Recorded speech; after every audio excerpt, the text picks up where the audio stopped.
Hello à vous mes amis, mes belles âmes phénix dans ce parcours flamme jumelle, heureuse de vous retrouver. On parle cette semaine de souffrance et du chaser qui a un impact sur son runner et qui va appuyer aux endroits qui sont blessés à l'intérieur et donc faire souffrir son runner. Je fais cette vidéo pour aider les chasers qui ont encore du mal à voir que l'autre peut souffrir aussi et à prendre leur part de responsabilité dans, ce que vit l'autre. C'est une vidéo qui est pas évidente à faire, qui je sais peut faire, réagir certaines personnes qui sont pas encore vraiment avancées sur le parcours, potentiellement encore dans ce que j'appellerais moi une posture de victime de ce lien et de cette histoire qu'ils vivent, en ayant cette impression que tout est contre eux, que c'est douloureux, mais pourquoi on vit ça, et cetera. Et ça voilà, vous pouvez résister à ça et c'est OK. Et si vous avez réussi un petit peu à dépasser ça, à comprendre cette notion de responsabilité dans le sens où, ben oui, ce que vous faites a un impact sur l'autre, même s'il n'y a pas une intention de faire du mal, ben ça va vous aider à peut-être faire des prises de conscience, à ouvrir davantage pour avoir une meilleure compréhension de ce qui se passe, de l'autre aussi, avoir davantage de compassion pour vous et pour l'autre et sortir de la culpabilité ou de la colère envers l'autre. C'est vraiment cette idée que chacun puisse reprendre sa place. Le runner ne regardant sûrement pas cette vidéo, ben, c'est pas histoire qu'il reprend sa place, c'est que vous, en reprenant la vôtre, vous lui redonnez la place qui doit être la sienne. Vous voyez, ça va plutôt se passer comme ça. Je mets un petit cadre pour que vous soyez bien avec cette vidéo. Écoutez-le bien. Le but est vraiment de comprendre l'impact. De ce fait-là, le chaser n'a pas l'intention de faire souffrir son autre. Vous voyez, c'est pas qu'il aime mal, c'est qu'il aime souvent sous condition ou qu'il aime avec des croyances et des attentes. Et ça va impacter l'autre. Donc c'est vraiment une vidéo qui a pour but, non pas de vous accuser, non pas de vous faire totalement remettre en question de «Ah, comment j'étais» et tout, pour que vous, vous culpabilisiez, mais plutôt de vous rendre compte que tout ce que l'on fait a des répercussions, a des conséquences. Que ce que fait votre autre en a eu sur vous. Vous voyez comment il s'est comporté a eu des conséquences sur vous. Et que donc de ce fait, ce que vous allez faire va avoir des répercussions sur l'autre. Que tout est en interaction et qu'en plus, comme on est des opposés complémentaires, ben, on agit totalement à l'opposé, on ne se comprend pas.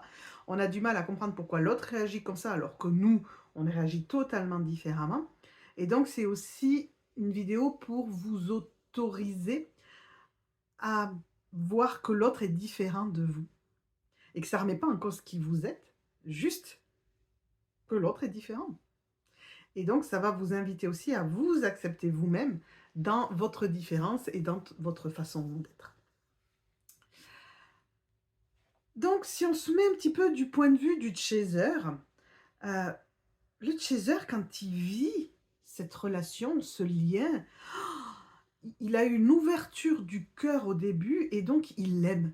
Il l'aime intensément, il l'aime profondément, il aime, bah, ça a jamais été comme ça avant et la lune de miel fait que, il y a eu quelque chose qui s'est vécu de tellement beau, aligné, profond, qu'en fait, le chaser va s'accrocher à ça, là où le runner potentiellement va fuir ça. Vous voyez déjà la différence? Le chaser, il associe l'amour à la vérité. Quand on s'aime, on doit se dire la vérité, on doit être transparent l'un pour l'autre, donc il ne supporte pas le mensonge, il veut que l'autre soit authentique, donc il a toujours besoin de parler, de dire ce qu'il ressent. Vous voyez, c'est ça qui est important pour lui, dans le lien amoureux et il associe l'amour à l'engagement. Quand on aime, on s'engage. C'est pour ça que la majorité des chasers vont très rapidement se séparer parce que d'un seul coup, Ils ne peuvent plus rester avec leur mari, s'ils sont mariés, leur femme, alors que leur cœur, bat pour quelqu'un d'autre. Il y a quelque chose qui est pas juste. On peut pas faire ça. Je peux pas aimer mon jumeau et rester dans ce couple, où je n'aime plus. Ce serait mentir, c'est pas aligné, vous voyez? Donc ça, c'est vraiment des valeurs profondes pour le chaser et c'est pas de mauvaises valeurs. C'est juste le j'appelle ça le curseur. Vous voyez où c'est que ça se situe? Heu, on est on est différent avec son jumeau et donc le jumeau, beh, pour lui l'engagement, c'est la peur, c'est vous voyez, on vient le toucher, pour nous c'est tellement important et pour lui c'est presque ce qui fait le plus peur et donc là où nous on veut ces mots, on veut cet engagement, on veut que l'autre nous montre, beh, en face on va avoir un jumeau qui: «Non, non, mais on n'est pas en couple, non, mais je peux pas, non, mais machin, non, mais on reste amis, non, mais blabla» et voilà, vous voyez, on reçoit pas ce dont on a besoin pour valider cet amour et tout ce qu'on veut. Et donc le chaser, surtout dans ce début de parcours, il peut pas imaginer que le fait de donner, d'aimer, de ressentir fort, vous voyez, d'être dans tout ça, puisse faire du mal à l'autre. Il n'arrive pas à le concevoir. C'est-à-dire pour lui, c'est tellement waouh que son ego lui dit que ça devrait être pareil pour l'autre. C'est évident. Ouais, son ego, il dit, mais c'est évident, l'autre, il devrait penser comme nous, tellement c'est waouh. En plus, la lune de miel, ça a été partagé. Pendant la lune de miel, même si elle est courte, enfin, nous, par exemple, c'était 3 jours, mais pendant ces 3 jours, mais waouh, tous les deux, quoi. Même avant la lune de miel, avant qu'on se rencontre, il m'écrivait dans nos messages qu'on se partageait, il m'écrivait euh, il est où le contrat que je signe? On s'était pas vu. Il y avait déjà un truc qui donnait sensation que limite, il était prêt à s'engager avant qu'on se voit. Et après, au bout de 3 jours de lune de miel, il a fait non, je vais pas y arriver, je me casse. C'est fou, quoi. Et donc, nous, on a l'impression que parce qu'on s'aime, tout est possible. C'est comme si pour le chaser, l'amour, c'est la solution et que ça peut pas être un problème. Et pour le runner, aimer, c'est le problème. Aimer et être aimé et donner de l'amour, c'est ça qui est dangereux, c'est ça qui est le problème. Alors que le chaser, que nous, on a l'impression que du moment qu'il y a de l'amour, tout est possible. Et donc, ça solutionne tout. Vous voyez comme on est. Vous voyez un peu où je vous amène que ça va pas le faire avec cette différence-là de vécu, de perception et de ressenti. Donc si on va du côté du runner, en fait, le chaser se met parfois dans cette position un petit peu de victime. Donc soit vous y êtes encore, soit ça y est, vous l'avez un petit peu dépassé, mais de ce fait-là, regardez-vous en arrière. De victime avec cette impression qu'on est le seul à souffrir. Mais à ce moment-là, on a du mal à voir qu'on souffre parce qu'on est blessé. Vous voyez, il y a un truc encore un petit peu voilé, là, l'ego, elle ne nous laisse pas vraiment accéder à ça. Cette idée que tu souffres pas parce que l'autre te fait quelque chose, mais tu souffres parce que l'autre vient appuyer sur la part blessée qui est déjà là, à l'intérieur. Donc nous, on commence à prendre conscience qu'on a des blessures, mais on peut avoir énormément de mal à accepter et à voir que l'autre aussi a des blessures.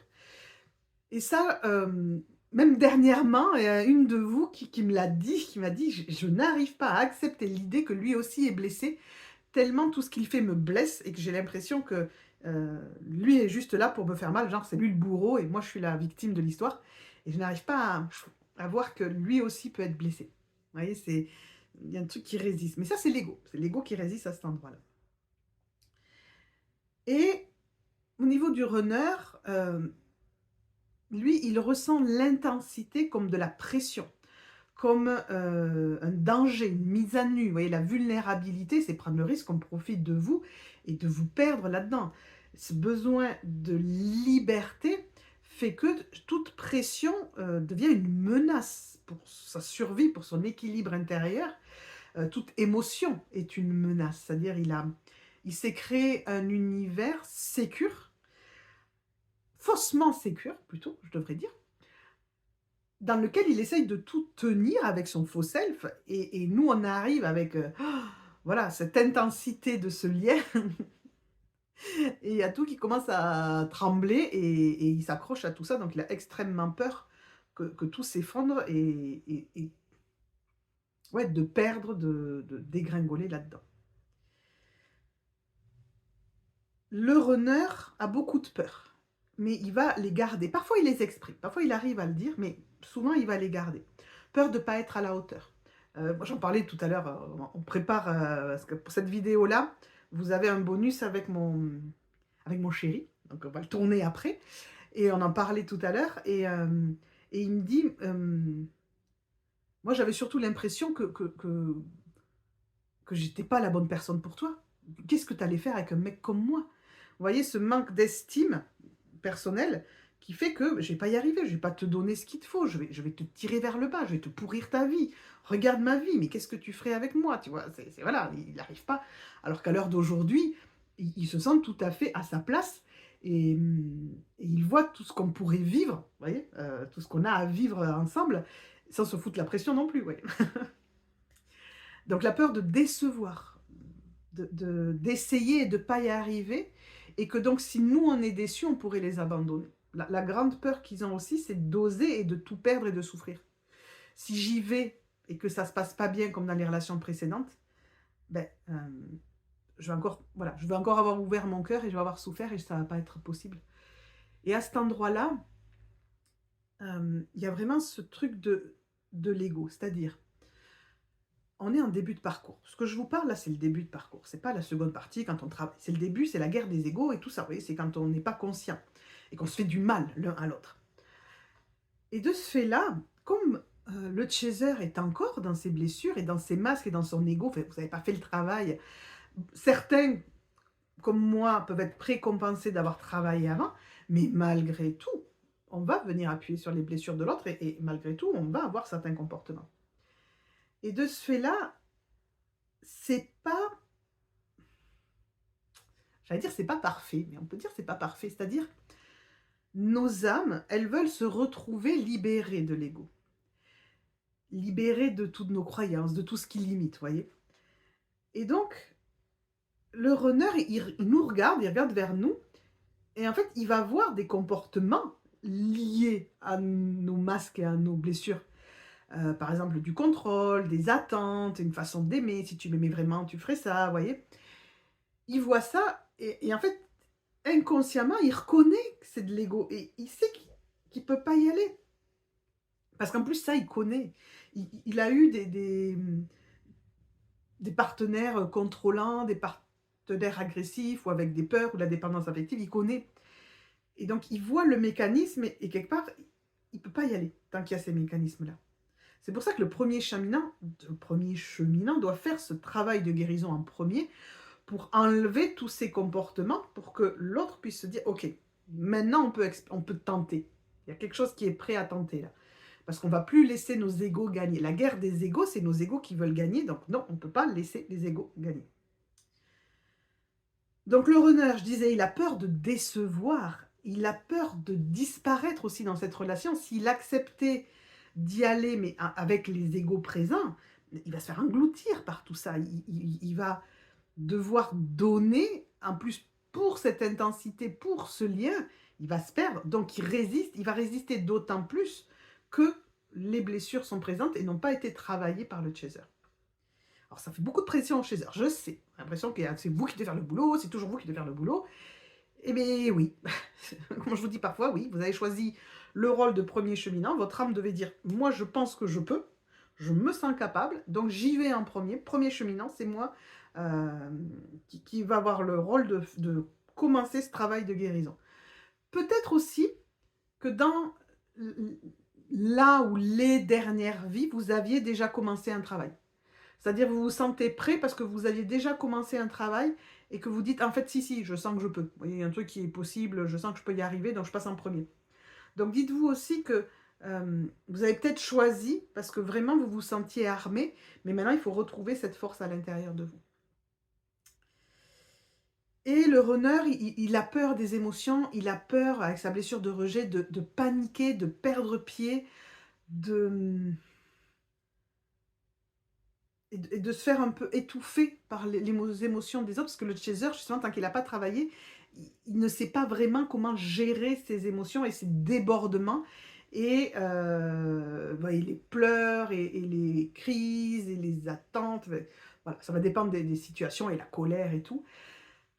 Et en fait, le runner, il a déjà énormément de mal à gérer ses propres émotions. C'est un peu une éponge à émotions, un peu de tout le monde.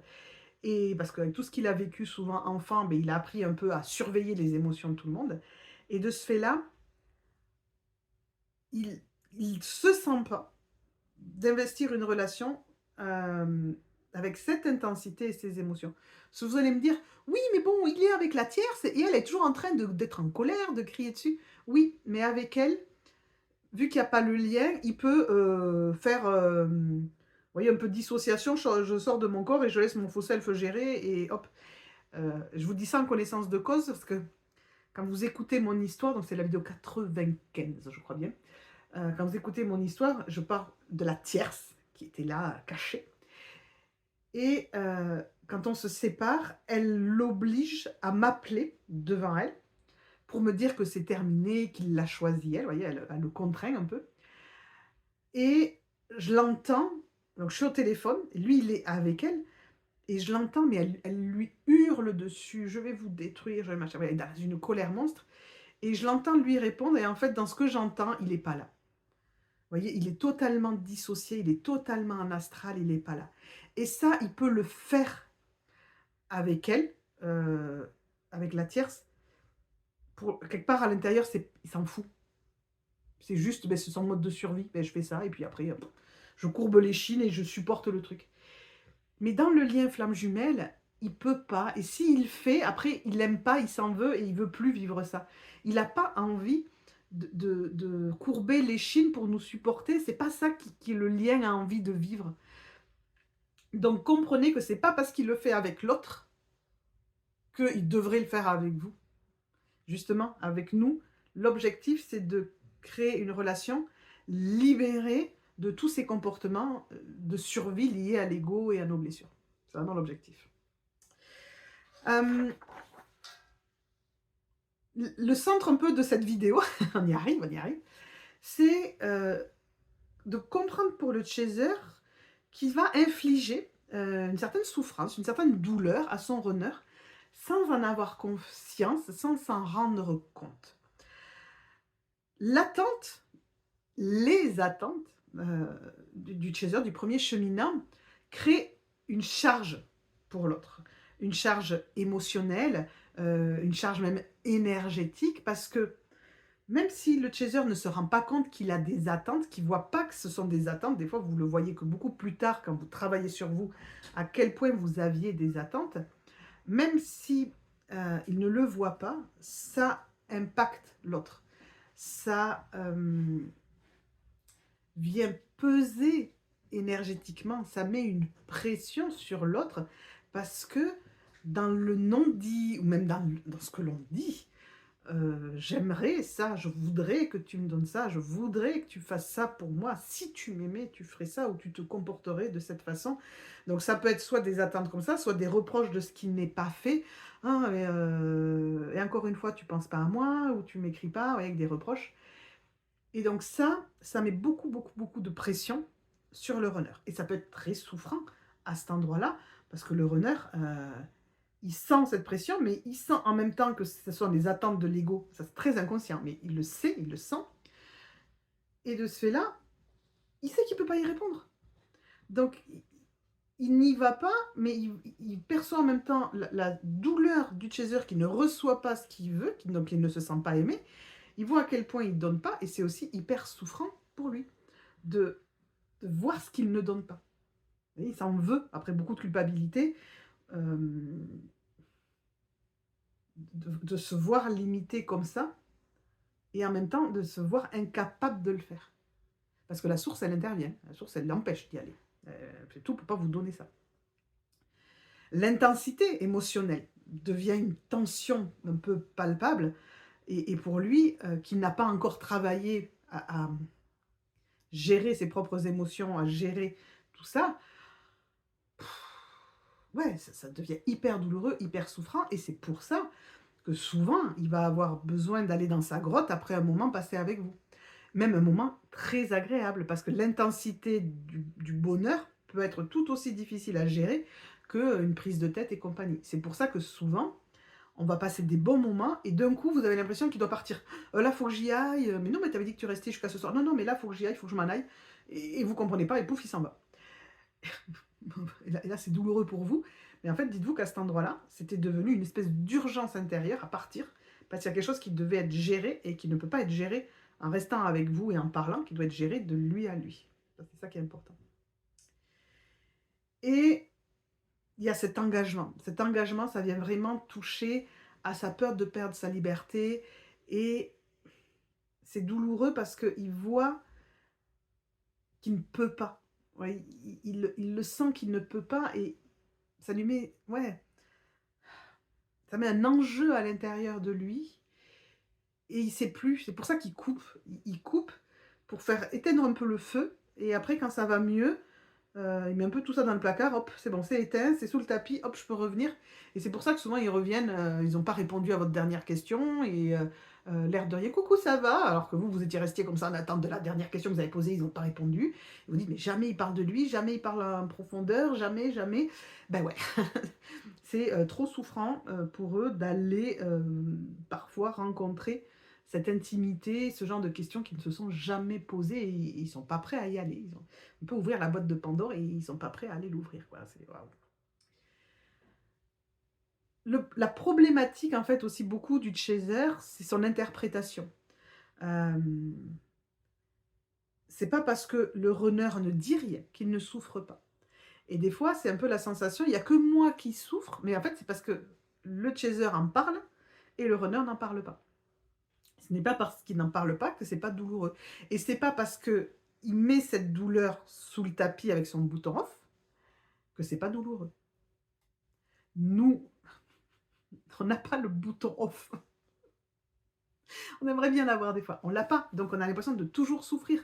Notre mental entretient la souffrance. Lui, il a un mental qui est capable d'enfermer l'information pour ne plus souffrir. Vous voyez, les deux opposés toujours. Mais c'est pas parce que cette information est enfermée qu'elle n'est pas souffrante. Parce que le jour où il va aller ouvrir son placard, ah, vous aimeriez pas vivre ce qu'il va vivre. Aller se reconfronter à tout ce qu'il n'a pas géré en même temps. Mais ça n'a rien à voir avec ce qu'on vit. Donc ça, comprenez que ce n'est pas parce qu'il s'en occupe pas tout de suite que cette souffrance-là, elle n'existe pas et qu'elle ne va pas à un moment donné remonter à la surface. Et le chaser, il a l'impression que quand l'autre fuit, c'est qu'il n'y a pas d'amour. Et ça, c'est pareil. C'est pas vrai. Et souvent, je le vois, les personnes qui me disent, mais en fait, oh, je viens de me rendre compte à quel point sa fuite, son absence et tout était une preuve d'amour, mais je ne voulais pas le voir. C'est possible que pour le moment, vous ne puissiez pas le voir. Et un jour, vous avez cette prise de conscience, mais waouh, c'est parce qu'il m'aimait à ce point que il fuyait, qu'il me laissait parce que c'était pas prêt, parce qu'on n'allait pas y arriver, parce qu'on allait se faire du mal, etc. etc. Regardez, je vais regarder un petit peu vos comportements en tant que chaser pour voir quels comportements peuvent vraiment avoir cet impact sur l'autre. Le fait, par exemple, d'insister pour parler quand l'autre se ferme. Si l'autre se ferme, c'est qu'il passe en mode grotte, c'est qu'il passe en mode je gère de l'intérieur. Et si vous, vous insistez pour qu'il parle, ben en fait, vous n'acceptez pas son mode de fonctionnement. C'est comme si lui vous disait mais arrête de parler et va voir ce qui se passe à l'intérieur de toi et gère avec, va dans ta grotte. Et alors que vous, vous avez besoin de parler. Donc vous, vous avez besoin de parler. Lui, il a besoin de sa grotte. Et là, je le vois moi aujourd'hui, par exemple, où des fois, quand il y a quelque chose qui m'active, je passe d'abord par un moment où je me tais, mais j'ai envie de parler en fait, mais je me tais. Et je vois que lui, il vient et en fait, il a envie de me dire, mais je vais te laisser, genre, reste dans ta grotte. Et là, je lui dis, non, non, au contraire, faut que je parle, donc est-ce que tu es prêt à me poser des questions, ou est-ce que tu es prêt à ce que je dépose? Parce que des fois, ça n'a même pas rapport avec lui, donc il le sait. C'est un truc qui s'est passé avec ma fille, ou un autre truc, voilà. Ça n'a même pas de rapport avec lui. Mais grosso modo, c'est est-ce que tu es prêt à ce que je parle et donc à recevoir peut-être l'intensité de ce que je vis. Il faut qu'il soit prêt. Vous voyez, c'est ça aussi qui est difficile. Donc des fois, il me dit, Actuellement, il me dit plus facilement oui. Mais son premier réflexe, ça serait de me dire: «Tu as besoin d'une grotte?» Non. Non, non, non. Alors oui, j'ai besoin d'un petit temps avec moi, mais j'ai pas besoin d'une grotte. J'ai plutôt besoin de sortir le truc pour m'en débarrasser. Vous voyez? On va le vivre différemment. Donc le chaser, par exemple, aussi, qui veut absolument des réponses. C'est-à-dire, vous insistez: «Oui, mais là, on a parlé de ça, j'aimerais bien en reparler. Pourquoi on n'en parle pas? Il faudrait qu'on en reparle». Vous voyez, ce truc un peu d'insister pour qu'on parle de ça, pour qu'on comme s'il fallait arriver au bout, qu'il fallait investiguer, trouver la question. Oh, trouver la réponse plutôt. Ah ça, là vous pouvez vraiment, faire mal à votre runner qui voit que vous voulez ça et qui est incapable de vous le donner. Vous voyez, c'est ça qui va être douloureux pour lui, de sentir qu'il ne peut pas vous donner ce dont vous avez besoin et qu'il ne sait pas comment faire autrement que de fuir parce qu'il voit bien sa limite là-dedans, quoi.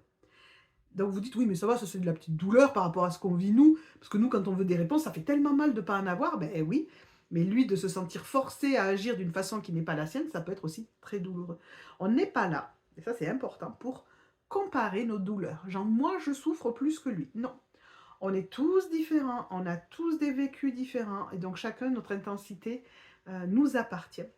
C'est comme par exemple les personnes qui vont me dire, «Moi je vais pas me plaindre parce que ma vie ça va». Bah, tu as quand même le droit de te plaindre, tu as quand même le droit d'avoir là cette sensation de ne pas aller bien à l'intérieur, même si tu as à manger, tu as une maison et que tu es pas en train de souffrir de la guerre ou de la famine. On arrête de comparer. Alors oui, on n'aimerait pas vivre ce que vivent d'autres personnes, mais c'est pas parce qu'on ne le vit pas qu'on n'a pas le droit d'aller mal. Par contre, c'est votre responsabilité de gérer avec vous-même, comment vous allez et tout ça. Donc ça, c'est important. On n'est pas là pour se comparer à celui qui souffre le plus entre nous et notre runner. Voilà. Le chaser aussi, va beaucoup interpréter. Dès qu'il y a un silence: «Ah ben ça y est, l'autre il fait ci, il était là, donc il est avec machin», ouais, vous avez beaucoup interprété et de ce fait-là, le mental prend toutes ces interprétations pour acquis, comme si c'était la vérité et donc quand l'autre revient, limite, on l'a déjà jugé. «Oui, bah, tu étais là, tu te machin» et donc on ne le croit plus. Je vous parlais j'ai fait plusieurs vidéos sur le mensonge. Il y a aussi la problématique pour le runner que même quand il dit la vérité, parfois on ne le croit pas. Parce qu'on a déjà tellement interprété que, on ne croit plus à ce qu'il dit. Et donc le runner, il se dit: «Beh, de toute façon, même quand je dis la vérité, elle ne me croit pas. Donc, pourquoi je m'emmerderais? Je vais continuer à mentir, enfin voilà, je vais me remettre à mentir puisque quand je dis la vérité, elle ne me croit pas davantage». Parce que souvent en plus, c'est des vérités un peu alambiquées et ah non et donc on ne le croit pas. Le chaser aussi qui veut revenir en arrière, c'est-à-dire: «Ah, la lune de miel, c'était tellement bien, pourquoi on revient pas là?» Donc qui pousse un peu son runner, à ne pas s'écouter.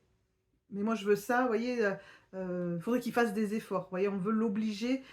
Ça, je l'entends parfois, mais il pourrait faire quelques efforts quand même, mais ça fonctionnerait. Ben oui, mais faire des efforts, est-ce réellement guérir nos blessures? Pas sûr, vous voyez? Donc ça peut aussi faire mal. Vouloir éveiller ou sauver son jumeau. Quand le chaser, il fait ça, il respecte pas son autre, il respecte pas son rythme, il respecte pas ses limites. Vous aimez pas, vous, quand vous vous rendez compte que vos limites n'ont pas été respectées, mais quand vous voulez absolument sauver ou changer votre autre, ben, vous le respectez pas non plus. Et voyez comme c'est douloureux pour vous, ben, imaginez à vous, à la place de l'autre, que c'est aussi douloureux pour lui. Et toutes ces attentes que l'autre vienne combler tous nos vides, tous nos manques, donc ça on en parlait dans la vidéo précédente, semaine dernière. Vous voyez de tout cet enjeu qu'on met sur l'autre de nous rendre heureux, de nous aimer, de nous montrer qu'on est aimable. La pression que ça c'est un truc que je dis souvent, c'est que tant que vous n'arrivez pas à être heureux ou heureuse seul, l'autre il ne peut pas venir parce qu'il ne peut pas être, votre béquille au bonheur. Donc tant que vous n'avez pas trouvé la recette du bonheur de vous avec vous, mais il ne peut pas être là. Si vous attendez après lui pour être heureux. «Ah mais je souffre, il n'y a que quand il est là que je vais bien». Eh bien, il va falloir apprendre à être bien, même s'il n'est pas là et à sortir de cette souffrance. Parce que lui, il ne peut pas venir avec cette responsabilité de votre bonheur. Ça, c'est pas possible. Donc j'ai envie de dire le malentendu principal dans ce lien, c'est que comme le chaser souffre en exprimant ce qu'il vit et que le runner souffre en se renfermant et en essayant d'étouffer cette souffrance, ben, on ne se comprend pas. Et comme le runner ne dit rien, ne montre pas, étouffe et va continuer à vivre sa meilleure vie, ben, le chaser a l'impression qu'il n'y a que lui qui souffre. Parce que ça se voit. Parce qu'il le montre, parce qu'il le dit. Et donc, il n'arrive pas à voir. Mon runner, il souffre pas. Il est là, il enchaîne les nanas, il fait son truc, il vit sa meilleure vie. Oui, je suis d'accord. Mais la souffrance, il l'a étouffée à l'intérieur de lui, parce qu'il n'est pas en capacité de la gérer. Et le jour où il va ouvrir la porte, ça va être chaud. Donc oui, il ne souffre peut-être pas comme vous souffrez dans le même timing, mais il y a quand même une souffrance, il y a quand même des blessures là derrière. Donc c'est pour ça que c'est important qu'on arrête de se comparer à cet endroit-là et qu'on comprenne qu'on est tous les deux des êtres blessés et que c'est à chacun de venir s'en occuper à l'intérieur. Donc moi, je vous invite vraiment à regarder tout ça de notre œil, à être moins égocentré, c'est-à-dire à moins écouter votre ego qui dit « il n'y a que moi qui souffre, c'est moi le problème, c'est pas moi, c'est moi la victime de tout ça et tout ». D'arrêter d'écouter cette voix-là à l'intérieur de vous et de développer de la compassion pour vous aussi, pour cette souffrance à l'intérieur de vous, pour vos blessures et pour lui, parce qu'il en a aussi et qu'il fait de son mieux et que vous faites de votre mieux. Et que par contre, on n'a pas le même mieux puisqu'on ne part pas avec les mêmes blessures et les mêmes problématiques à régler. Opposés, complémentaires. Et surtout, on n'est pas là pour excuser. Ouais, je ne suis pas là pour vous dire « Ah, le pauvre runner ». Il y en a qui ont du mal avec ça. Toujours cette impression de « Ah, ben voilà, encore une fois, le pauvre runner, le pauvre runner ». Ah, mais quand vous dites ça, vous êtes encore dans la victimisation. Vous avez envie qu'on dise « le pauvre chaser ». Il n'y a pas le pauvre ni chaser, ni runner. On est tous les deux là pour aller nous occuper de ce qui se vit à l'intérieur de nous, de toutes ces blessures qu'on traîne depuis un paquet de vies, et que quand on en prend conscience, ben, il va falloir y aller, quoi. Donc on arrête de dire pauvre moi et machin, et on vient s'en occuper. On prend sa responsabilité et go, on y va. On va bosser, on vient. Et si vous voulez bosser, ben, venez me voir en consulte, allez prendre des formations. Les formations, elles sont vraiment là pour aller changer tout ce point de vue intérieur, changer votre regard. Parce que vous ne pouvez pas évoluer en entretenant ça à l'intérieur de vous. Il va falloir qu'il y ait vraiment une vraie transformation profonde là-dedans. Donc voilà, on est deux êtres blessés de manière opposée, et donc notre façon d'aimer ou de gérer nos émotions, nos modes de protection de notre ego et tout ça, sont opposés. Et c'est normal que vous ne compreniez pas. Parce que pour le moment, vous êtes trop focus sur votre douleur. Et c'est OK. C'est au fur et à mesure de votre guérison que vous allez pouvoir voir l'autre, l'être blessé qu'il est lui aussi. C'est un chemin, c'est une évolution. Donc, vous n'aimez pas mieux parce que vous souffrez davantage. Vous voyez? Cette sensation, oui, mais moi, comme je souffre tellement, ça veut dire que je l'aime. Non, non, non. L'autre, il vous aime tout autant, mais en se protégeant, en enfermant les choses à l'intérieur de lui. Donc, est-ce que... c'est en fait... Est-ce que vous êtes prêt à changer votre façon de voir l'amour, d'aimer, d'accueillir en commençant par vous? Cet amour inconditionnel qui commence par soi. Il y a 2-3 vidéos, là, on en parlait avec cette formation d'amour inconditionnel et la personne qui témoignait, qui disait que en ouvrant à ça, après avoir suivi la formation, elle avait pu accueillir l'autre et le voir totalement autrement, et de voir le cadeau qu'il y avait derrière la fuite, derrière ses comportements. Elle arrivait à voir l'amour là derrière. Donc avec cette vidéo que je vous fais aujourd'hui, c'est un peu dans cette continuité-là. Plus votre regard va changer sur vous et sur l'autre, et plus vous allez sentir cet amour, et plus vous allez pouvoir honorer cet amour et ce lien.